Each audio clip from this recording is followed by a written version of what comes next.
हमारे पास बहुत ही खूबसूरत डिज़ाइन के इलेक्ट्रिक केटल आए हैं। क्वालिटी इसकी बहुत बेहतरीन है। 1.7 लीटर इसकी कैपेसिटी है, ये आप देख सकते हैं।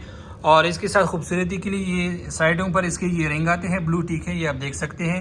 क्वालिटी इसकी बहुत बेहतरीन है। ऑटोमेटिक इसमें शट ऑफ है, ये आप देख लीजिए। 2200 वाट इसकी पावर कंजप्शन है, ये आप देख सकते हैं। इस तरह की पैकिंग में आती है और 3 पेन इसके साथ ये प्लग आता है। ठीक है, इसमें आप मैगी वगैरह भी तैयार कर सकते हैं। ठीक है, make all kind of T and food. पूरी पाकिस्तान में फ्री डिलीवरी के साथ अवेलेबल है। कैश ऑन डिलीवरी है। जब पार्सल आपके पास पहुंच जाए, आप पहले उसे खोल कर तसल्ली के साथ चेक करें, उसके बाद राइडर को पेमेंट करें।